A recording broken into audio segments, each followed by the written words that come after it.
जिस English language को आज हम लोग जानते हैं, डिक्शनरीज में, बुक्स में जिस लैंग्वेज को पढ़ते हैं, ये इंग्लिश लैंग्वेज हमेशा से वैसी नहीं थी जैसी आज हमें दिखती है। बहुत ही लंबा चौड़ा पुराना इतिहास रहा है इस भाषा का। आज भले ही दुनिया भर के करोड़ों अरबों खरबों लोग इस लैंग्वेज को बोलते हूं, लेकिन अगर मैं आपसे कहूं कि कुछ हजार साल पहले ये इंग्लिश जैसी लैंग्वेज पूरी दुनिया में एग्जिस्ट ही नहीं करती थी, तो क्या आप मानोगे? देखिए, मैं आपको समझाने की कोशिश करता हूं कि ये इंग्लिश लैंग्वेज कौन कौन सी लैंग्वेजेस को मिलकर के बनी है। मैं एक टाइमलाइन बनाता हूं जिससे आपको अच्छे से समझ में आएगा।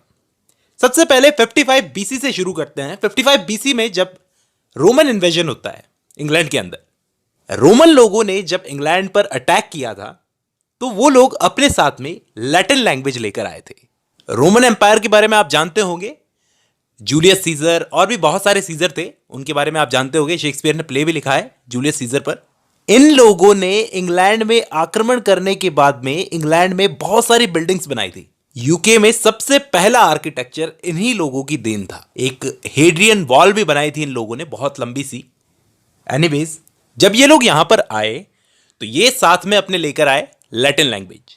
अब भले ही लैटिन लैंग्वेज को आज पूरी दुनिया में कहा जाता है कि ये डेड लैंग्वेज है, मर चुकी है ये लैंग्वेज, लेकिन लैटिन लैंग्वेज का जितना इन्फ्लुएंस इंग्लिश लैंग्वेज पर है, उतना इन्फ्लुएंस शायद फ्रेंच भाषा को छोड़कर किसी और भाषा का नहीं होगा। लैटिन लैंग्वेज ने इंग्लिश लैंग्वेज को बहुत सारे वर्ड्स उधार दिए हैं, जैसे ह्यूमन, एनिमल, डिजिटल, लाइब्रेरी।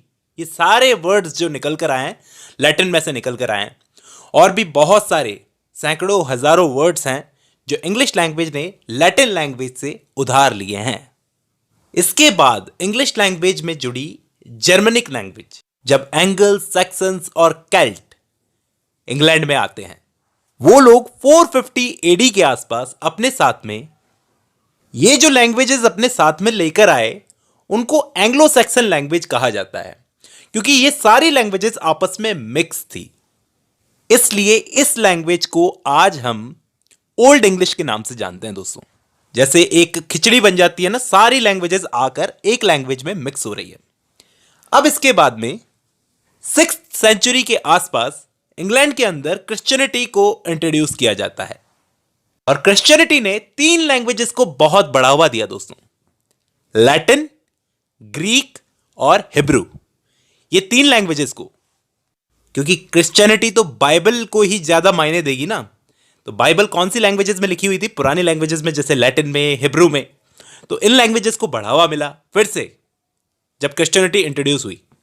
फिर इसके बाद 8th सेंचुरी से 11th सेंचुरी एडी के आसपास इंग्लैंड में वाइकिंग इन्वेजन्स हुए।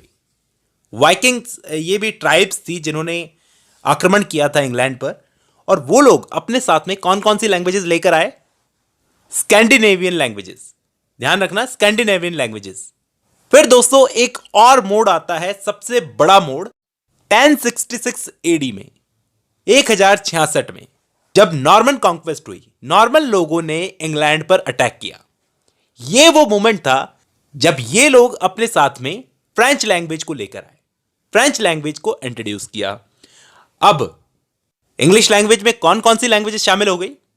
सबसे पहले लैटिन, फिर जर्मनिक लैंग्वेज, फिर लैटिन, ग्रीक जो पुरानी लैंग्वेज थी वो, हिब्रू लैंग्वेज, स्कैंडिनेवियन, और फिर फ्रेंच लैंग्वेज, जिनमें से सबसे ज्यादा इंफ्लुएंस 2 लैंग्वेजेस का है इंग्लिश पर।